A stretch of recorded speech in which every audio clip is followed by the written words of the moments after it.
On the crime front, on June 1st, two gunmen stormed the Petunia Avenue, Coconut Drive, Movat home of Jamal Braffett, 15, and his brother Jadel Holder, age 9, and shot them to death. Their 16-year-old cousin, Glendale Alexander, was wounded. Some residents claimed they were a menace to society and were glad to be rid of them. To date, no arrests have been made and no reward was offered by the government, as was the case for high-powered attorney Dana Sitahal, whose assassination remains yet unsolved 1 month after the incident. No one has yet claimed the $3.5 million reward offered for information in this assassination. On June 5th, 19-year-old Shaquille McCoy was killed by police in Monrepo, Mova, not too far away from the location of the previous murders.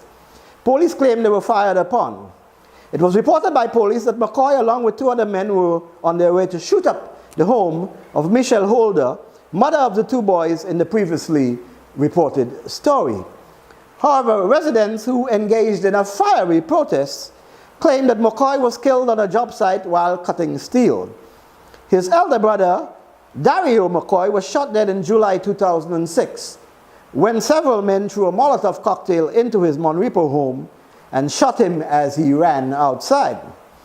On the night of June, Hakeem Alexander, 16, and his 15-year-old cousin, Tevin Alexander, were shot and killed by police on Superville Hill in Chinapoo, Mova, again not too far from the two previously reported incidents. Police claim they entered the area and were greeted with gunfire and return fire, resulting in the deaths of the two teenagers. However, several eyewitnesses, including the aunt of one of the victims, claimed that they were shot while kneeling and in police custody. Parents claimed the boys were actually being shot at and chased by members of a Muslim gang when they were apprehended by the police. Some residents claimed that they were a menace to society and were glad to be rid of them. Hakeem Alexander was a budding athlete and represented Trinidad and Tobago at the Carifta Games and brought home a bronze medal in the 4,000-meter event.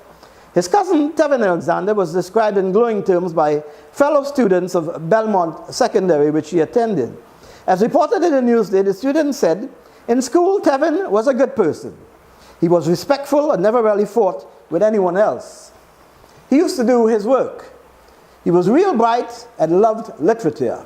He was good in electronic data processing. He was also a talented midfielder on the football field. The boy didn't deserve to die like that. He and his cousin deserve justice," end quote.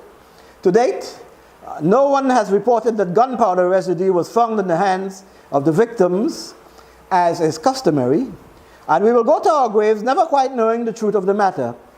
However, pictures surfaced later in the week taken from the Facebook pages of the cousins posing with guns, masks, and money.